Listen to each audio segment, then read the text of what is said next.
जैसे इसमें देखो क्वेश्चन 5 में 3 क्वेश्चन दिया है ना। फर्स्ट क्वेश्चन दिया है कि 2,2 √ 4 और दिया है इज 128, यानी ये सीक्वेंस दिया है, इस सीक्वेंस में कौन ऐसा टर्म होगा जो क्या होगा 128 होगा। यही अपने को बताना है कि इस सीक्वेंस का कौन टर्म यानी नंबर ऑफ टर्म कौन होगा जो 128 होगा। कोई दिक्कत?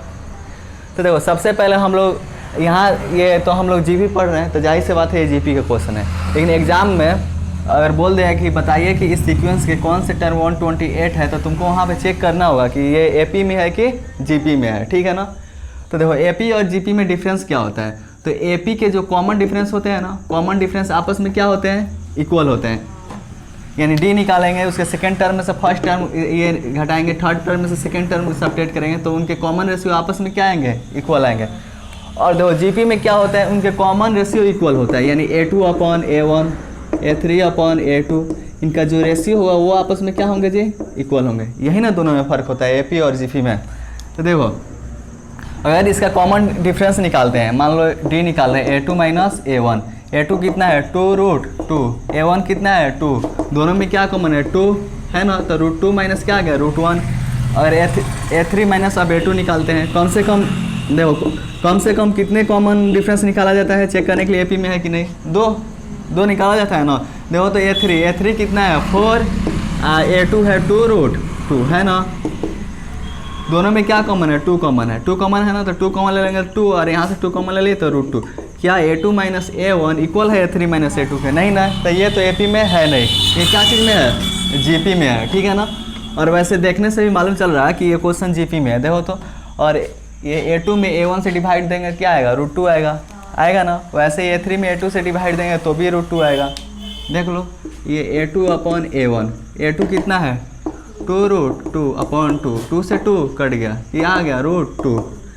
A3/A2, A3 कितना है 4, A2 कितना है जी 2√2, 2 जब 4 क्या आ गया 2/√2, √2 का रेशनलाइज करेंगे तो क्या होगा √2/√2, 2 से √2 में मल्टीप्लाई होगा 2√2, √2 से √2 में 2 से 2 कट गया, क्या आ गया √2। बताओ तो इनके कॉमन रेशियो आपस में क्या आया, इक्वल आया, तो ये जीपी में है, ये जीपी में है ना। चेक करना है नहीं कि जीपी में है कि नहीं, हम लोग डायरेक्ट इसका कौन सा क्या बताना है कि 128 इस जीपी का कौन सा टर्म होगा, इस सीक्वेंस का कौन सा टर्म होगा। तो देखो तो है यार, यहाँ पे फर्स्ट टर्म कितना है A = 2 है ना, इसका कॉमन डिफरेंस निकालेंगे, लिख देते हैं फर्स्ट टर्म। यार first term A = 2, common ratio R निकालने के लिए क्या करते हैं, सेकेंड टर्म में फर्स्ट टर्म से डिवाइड देते हैं। सेकेंड टर्म क्या है 2√2/2, 2 से 2 कट गया, क्या आ गया √2। क्वेश्चन में क्या बोला है कि इस सीक्वेंस का 128 कौन सा टर्म है, तो एपी में भी बताए थे, ऐसा पूछेगा कि ये नंबर कौन सा टर्म है, तो वैसे नंबर को हम लोग क्या करते हैं सीधे nth टर्म मान लेते हैं, डायरेक्ट nth टर्म लेट करते हैं ना, तो लिखे हैं let 128 is the nth term of GP. देखो यही ना लेट करिए, let 128 is the nth term of GP, यानी 128 है, 128 इस जीपी का कौन सा टर्म है जी, nth टर्म है। तो nth टर्म है यानी an = क्या है 128 है ना। और an का फॉर्मूला क्या होता है, a × r का पावर n - 1 = 128, यही ना होता है।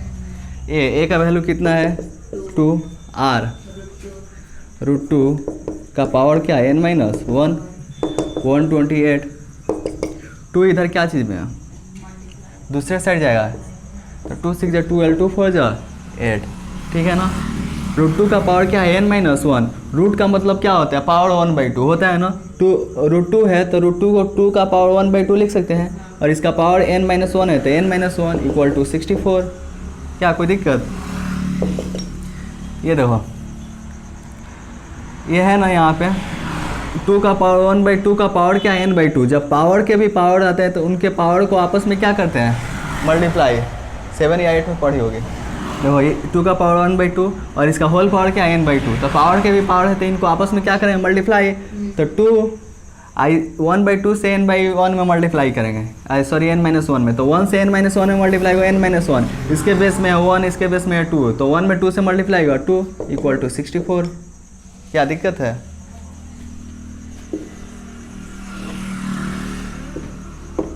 देखो यहाँ पे क्या है, 2 का पावर n-1/2 है ना। अगर दोनों तरफ बेस सेम कर देंगे तो इनके पावर आपस में क्या होंगे, इक्वल हो जाएंगे।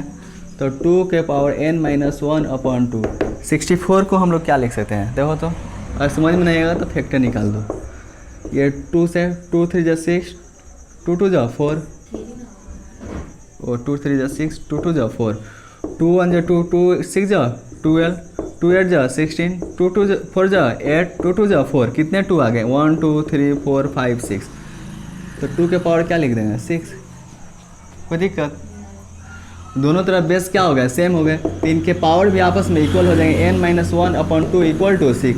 ठीक है, 2 इधर डिवाइड में उधर जाएगा तो मल्टीप्लाई में, ठीक है ना।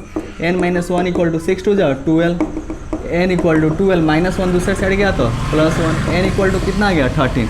बताओ तो n का वैल्यू 13 आ गया। और क्वेश्चन में यही ना पूछा था कि इस सीक्वेंस का 128 कौन सा टर्म होगा, यही ना।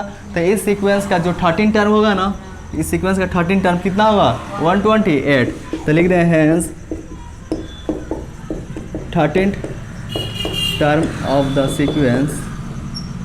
Sequence are 128। ठीक है, सीक्वेंस इज 128। कोई दिक्कत, नोट करो।